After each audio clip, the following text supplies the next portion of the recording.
Part 1। भाग्य पुस्तक में मेरे माता पिता का घर। आज मैं ब्राउनौ एम को अपना जन्मस्थान कहने का सौभाग्य प्राप्त कर रहा हूँ। चूंकि यह छोटा सा शहर इन दोनों राज्यों की सीमा पर स्थित है, इसलिए इनका पुनर्मिलन हमें कम से कम युवा पीढ़ी को एक ऐसा कर्तव्य लगता है जिसके लिए हमें अपना जीवन और अपने सभी संसाधन समर्पित करने होंगे। जर्मन ऑस्ट्रिया को फिर से महान जर्मन मातृभूमि बनना होगा, आर्थिक गणनाओं के आधार पर नहीं। नहीं नहीं, भले ही एकीकरण आर्थिक रूप से उदासीन हो, भले ही यह आर्थिक रूप से नुकसानदेह हो, इसे प्राप्त किया जाना चाहिए। एक ही रक्त के लोगों को एक ही रह में रहना चाहिए।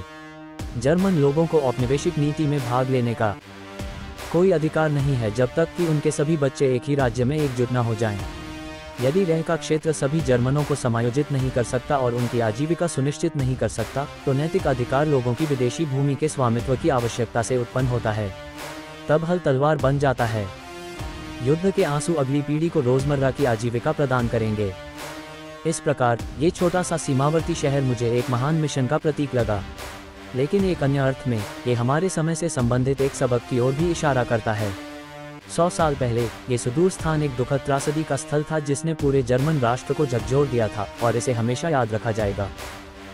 कम से कम जर्मन इतिहास में ऐसे समय में जब हमारी मातृभूमि घोर अपमान का सामना कर रही थी, पुस्तक विक्रेता जोहान्स बॉम, जो एक अडिग राष्ट्रवादी और फ्रांसीसियों का दुश्मन था, जर्मनी से अत्यधिक प्रेम करने के दुर्भाग्य के कारण यहाँ मारा गया था।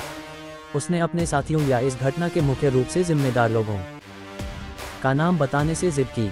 लियो श्लागेटर के साथ भी यही हुआ। पहले और फिर बाद वाले कि एक सरकारी एजेंट ने फ्रांसीसियों के सामने निंदा की।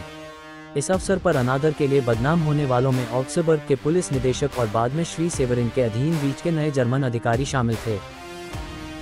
ऑस्ट्रियाई शासन के तहत बवेरिया में खूनी मौत मरने वाले जर्मन शहीदों की स्मृति में मेरे माता पिता पिछली सदी के अंत में इन नदी के किनारे बसे इस छोटे से शहर में बस गए। मेरे पिता एक सरकारी कर्मचारी थे जो पूरी ईमानदारी से अपने कर्तव्यों का पालन करते थे। मेरी माँ घर संभालती थी और बच्चों की परवरिश में पूरी लगन से जुटी रहती थीं। मुझे उस समय के बारे में ज़्यादा याद नहीं है। कुछ साल बाद मेरे पिता को उस सीमावर्ती शहर को छोड़ना पड़ा जिससे मैं बहुत प्यार करता था, और जर्मनी में इन वैली के नीचे स्थित पासाउ में एक नई नौकरी करनी पड़ी। उस समय ऑस्ट्रियाई सरकारी कर्मचारियों का अक्सर एक पद से दूसरे पद पर तबादला होता रहता था। बासा पहुंचने के कुछ ही समय बाद मेरे पिता का तबादला लिंज में हो गया, जहां वे अंततः सेवानिवृत्त हो गए और पेंशन पर जीवन यापन करने लगे। लेकिन इसका मतलब यह नहीं था कि अब वे काम से आराम नहीं कर रहे थे। वह एक गरीब किसान का बेटा था और बचपन में ही बेचैन होकर घर छोड़ दिया। 13 साल की उम्र में उसने अपना सामान बांधा और अपने पैतृक जंगल से निकल पड़ा। गांव वालों के विरोध के बावजूद, जो अनुभव से कह सकते थे, वह पेशा सीखने के लिए वियना चला गया। यह 1850 का दशक था। जेब में 3 गिल्ड लेकर घर छोड़ने और अजनबियों का सामना करने का फैसला एक दर्दनाक परीक्षा थी। जब 13 साल का वह लड़का 17 साल का हुआ और उसने एक कारीगर के रूप में अपनी प्रशिक्षुता पूरी की, तो वह संतुष्ट नहीं था, बल्कि इसके विपरीत उस समय के लगातार आर्थिक संकट, लगातार गरीबी और चिंता ने किसी पेशे में काम करने से ज्यादा कुछ ऊंचा पाने के उसके दृढ़ संकल्प को और मजबूत किया। एक लड़के के रूप में अपने पैतृक गांव में पादरी का पद उसे सर्वोच्च मानवीय उपलब्धि लगता था, लेकिन अब जैसे जैसे बड़े शहर की सीमाएं बढ़ती गईं, उस युवक ने एक सिविल सेवक के सम्मान को सबसे ज्यादा महत्व दिया। पहले से ही दुख और पीड़ा से घिरे एक बूढ़े व्यक्ति के दृढ़ संकल्प के साथ 17 वर्षीय उस लड़के ने अपना नया प्रोजेक्ट शुरू किया और उसे सफलता की ओर अग्रसर किया। वह एक सिविल सेवक बन गया। मेरा मानना है कि उन्होंने 23 साल की उम्र में अपना लक्ष्य हासिल कर लिया था। इससे उन्हें एक गरीब लड़के के रूप में किए गए अपने वादे को पूरा करने का मौका मिला कि जब तक वह कुछ नहीं बन जाते तब तक अपने वतन नहीं लौटेंगे। उन्होंने अपना लक्ष्य हासिल कर लिया, लेकिन गांव में उन्हें बचपन में कोई याद नहीं करता था और गांव भी उन्हें अजनबी लगता था। 56 साल की उम्र में उन्होंने आखिरकार सक्रिय जीवन त्याग दिया, फिर भी वे एक दिन भी चुप नहीं रह सके। ऊपरी ऑस्ट्रिया के छोटे से बाजार शहर लोम्बाच के बाहरी इलाके में उन्होंने एक खेत खरीदा और उसे खुद चलाया। इस प्रकार एक लंबे और श्रमसाध्य जीवन के अंत में वे उस जीवन में लौट आए जो मेरे पिता ने जिया था। इस समय मैंने अपने सिद्धांत विकसित करने शुरू किए। मुझे स्कूल जाने के लिए लंबी दूरी पैदल तय करनी पड़ती थी, खेतों में दौड़ना पड़ता था और मुश्किल लड़कों से निपटना पड़ता था, जिससे मेरी माँ बहुत परेशान होती थी। इन सब बातों ने मुझ में घर पर रहने की इच्छा नहीं जगाई। मैंने करियर चुनने के बारे में गंभीरता से नहीं सोचा था, लेकिन मुझे अपने पिता के करियर के प्रति सहानुभूति जरूर नहीं थी। मुझे लगता है कि अपने सहपाठियों के साथ तीखी बहस के बीच मेरी स्वाभाविक वक्तृत्व प्रतिभा का विकास होने लगा। मैं बचपन से ही प्रतिभाशाली था और स्कूल में अच्छी पढ़ाई करना तो आसान था, लेकिन उससे निपटना मुश्किल। अपने खाली समय में मैं लोमबाज के मठ के चर्च के गायन मंडली में गायन का अभ्यास करता था, इसलिए मैं चर्च के समारोहों की गंभीरता से भावनात्मक रूप से आकर्षित होने के लिए अच्छी स्थिति में था। मेरे लिए इससे ज़्यादा स्वाभाविक क्या हो सकता था कि मैं एक विनम्र गांव के पुजारी के पद को उस उच्च मानवीय आदर्श का प्रतिबिंब समझूं जिसके लिए मठाधीश को प्रयास करना चाहिए, जैसा कि मेरे पिता ने बचपन में सोचा था। कम से कम कुछ समय तक तो मैंने यही सोचा था। हालांकि बचपन में अपने पिता के साथ हुए मतभेदों ने मुझे अपने बेटे की वाक्पटुता की कद्र करने के लिए प्रेरित नहीं किया। उन्होंने मुझे ऐसे जीवन की सकारात्मक संभावनाओं को देखने का मौका नहीं दिया, इसलिए वे उन बचकाने विचारों को समझ नहीं पाए जो उस समय मुझ पर हावी थे। मेरे चरित्र का ये विरोधाभास उन्हें थोड़ा परेशान करता था। बेशक इस तरह के करियर की इस क्षणिक इच्छा ने जल्द ही उन मान्यताओं को जन्म दिया जो मेरे स्वभाव के सबसे अनुकूल थीं। अपने पिता की किताबें पढ़ते हुए मुझे सैन्य विषयों पर कई प्रकाशन मिले। इनमें से एक प्रकाशन 1870/71 के फ्रेंको-प्रुशियन युद्ध का प्रसिद्ध इतिहास था। उस समय सचित्र पत्रिका के 2 खंड थे। वे मेरी पसंदीदा पठन सामग्री बन गए।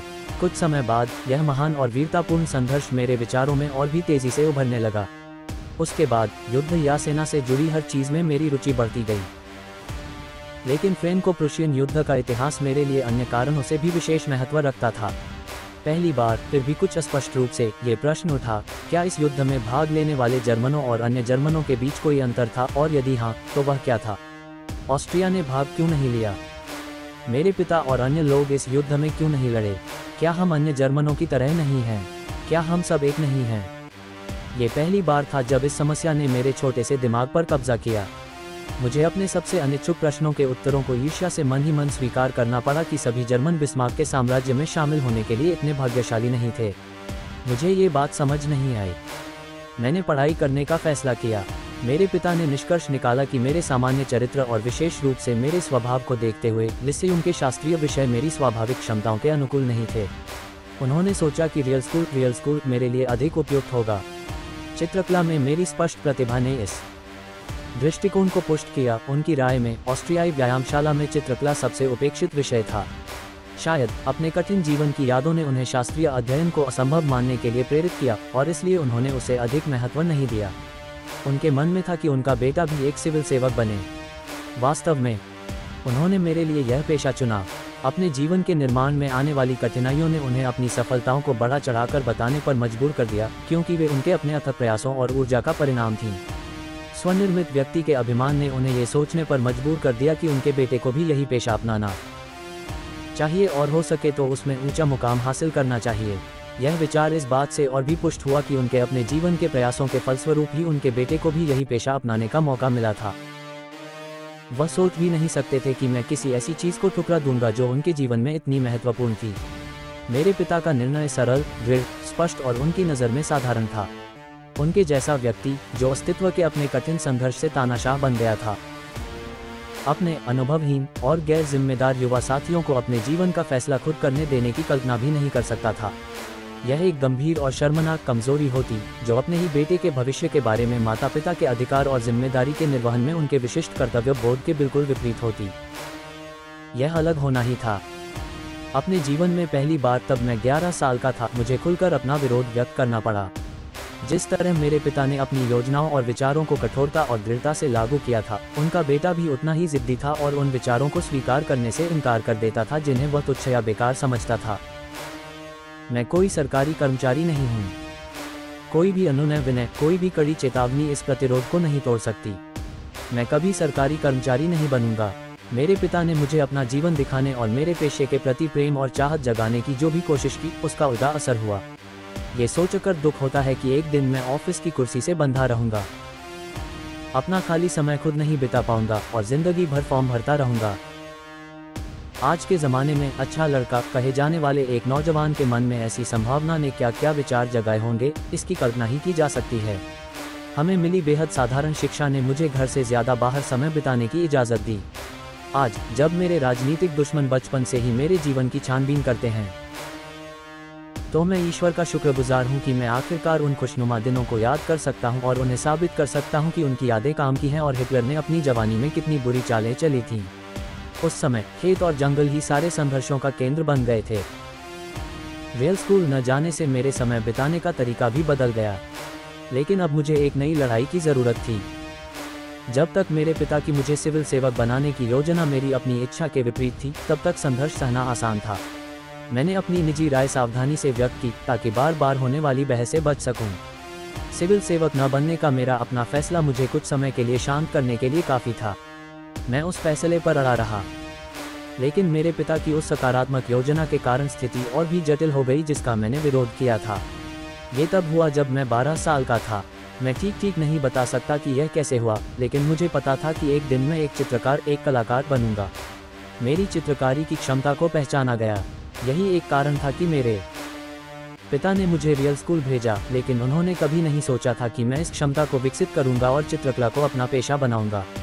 बिल्कुल उलट, चूंकि मैंने उनकी प्रिय योजना को लगातार अस्वीकार किया था, इसलिए मैंने जो फैसला पहले ही ले लिया था वह स्वाभाविक रूप से मेरे पिता के पहले प्रश्न पर आ गया कि मैं असल में क्या बनना चाहता हूँ।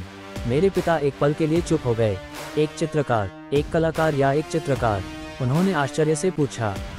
उन्हें आश्चर्य हुआ कि क्या मैं अच्छे मूड में हूँ। शायद उन्होंने मेरे शब्दों को गलत समझा था, या शायद उन्हें लगा कि उन्होंने उनका अर्थ गलत समझा है। लेकिन जब मैंने उन्हें अपने विचार समझाए और देखा कि मैं उन्हें कितनी गंभीरता से लेता हूँ, तो उन्होंने अपनी सामान्य दृढ़ता के साथ उनका विरोध किया। उनका निष्कर्ष इतना सरल था कि मैं अपनी स्वाभाविक योग्यताओं को देखते हुए भी उससे विचलित नहीं हो सका। एक कलाकार, जब तक मैं जीवित हूँ कभी नहीं। मेरा उत्तर भी उतना ही निर्णायक था, क्योंकि बेटे को कुछ हद तक अपने पिता की जिद और अन्य गुण विरासत में मिले थे। लेकिन ये बिल्कुल उल्टा था। उसी क्षण हमारा संघर्ष समाप्त हो गया। मेरे पिता अपनी कभी नहीं वाली बात छोड़ने को तैयार नहीं थे और मैं अपनी हालांकि वाली बात पर अड़ा था। बेशक स्थिति सुखद नहीं थी। बूढ़ा आदमी बहुत परेशान था, मैं भी, और मैं उससे बहुत प्यार करता था। मेरे पिता ने मुझे चित्रकार बनने की किसी भी उम्मीद से मना कर दिया था। मैं एक कदम आगे बढ़ गया और घोषणा कर दी कि मैं कभी कुछ और नहीं पढ़ूंगा। ऐसे ही बयानों के साथ